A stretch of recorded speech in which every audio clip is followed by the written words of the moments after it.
I'm warm. And you know what else warms me up? Tinky. Aww. Tinky Weisblat, the diva of deliciousness. I was going to say peaches, but Tinky's That's true. even better. Tinky, how's it going? Great, because it is National Eat a Peach Day. Is it really? And you may recall last year we had no peaches. And yes. It was just the saddest thing. But we're doing good this year. This year peaches are like going gangbusters. So I'm just eating at least 2 a day, even not on National Eat a Peach Day. Well, we can't eat you. Well, you're the best peach of all. Oh, you're so peachy, Danny. So what we're going to do here is, and I actually recommend a couple of things. Number one, just eat them. You don't have to cook with them. Peaches are very healthy and they're very low in calories until you do what we're about to do. Before we cook with them. Yeah, we are making, what kind of peaches are we using today, actually? I can't remember. Okay. When I was at Apex Orchards yesterday, where you went last fall, yeah, I did. They were trying to figure out what peaches they had set aside for me, and they couldn't remember. But that tells you how good these peaches are. They're just good. I know they're yellow. I know they're clingstone, but they're not a problem. So I'm going to show you first. And by the way, I do recommend that you go to an orchard to get your peaches. They know. Shop local, everyone. Most of them, except for yesterday, will be able to tell you what kind of peaches they are, when they'll be ripe, what you can do with them, all sorts of good stuff. And they're just that much fresher. And yes, you're meeting your local farmer. Yeah, I recently went to the Art in the Orchard in East Hampton. That's not a peach orchard.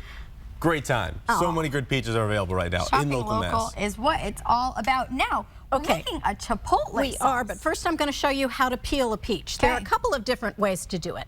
This is the standard way.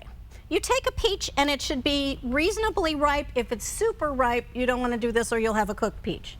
You put it into boiling water for 30 seconds. So we're just going to talk for 30 seconds. I'm already fascinated. Okay. You put a peach in boiling water. That's correct. And that's to peel it. This is to peel it. And it's not going to... Of course, I look at the clock, but so anyway, we're going to start the second peach. Okay.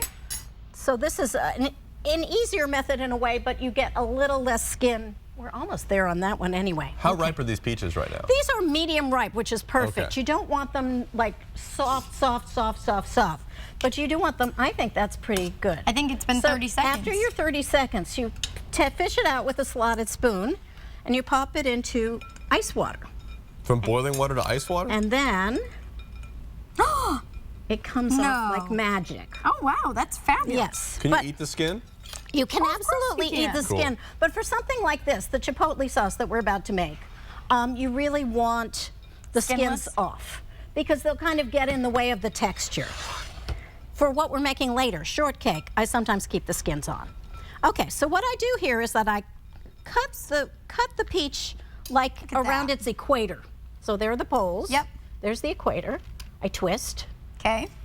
And then that gives you something to grab. Sometimes you can even do it with your fingers.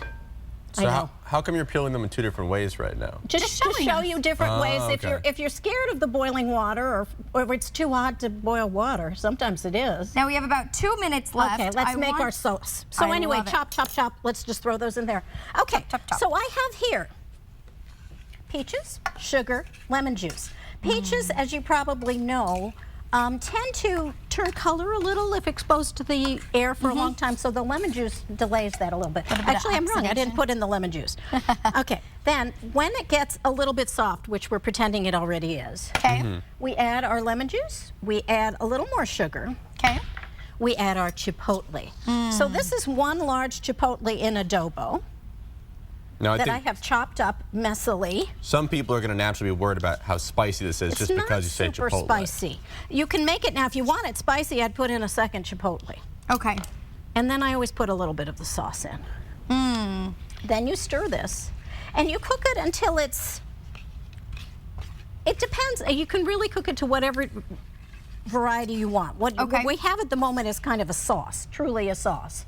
But you can also cook it to almost jam-like consistency. Oh, all right. When it reaches whatever consistency you want, you can do this with an immersion blender or a regular blender. Now, did you wait for it to cool down, or are you doing it right when it's hot? I waited for it to cool down. If you're not waiting for it to cool down, do it in very small batches or use an immersion blender. Got it. So we just kind of squinch that, and what it does is it distributes the chipotle, and it makes sure that the peaches, which are pretty soft anyway, are even perfectly soft. And let's get the finished product and try it. All So right. you can have this with, Danny's already tried it. I couldn't resist. There's cream cheese. She got cream. I love cream cheese. Okay, so grab the cream cheese. Thank you. Oh, don't want So to what I generally do, and you can also serve this with chicken or fish or whatever you want to serve it with, but I like it as an appetizer with a little cream cheese on a cracker. Can I say, Tinky, you know who else would love this? I bet you can take a guess who. The Who is it? wonderful, the knowledgeable, the debonair, the debonair. 22 News just got it. Storm Team meteorologist, Nick Bannon. Tinky! Hi, sweetie. Oh, thank goodness I have an apron on. Introductions.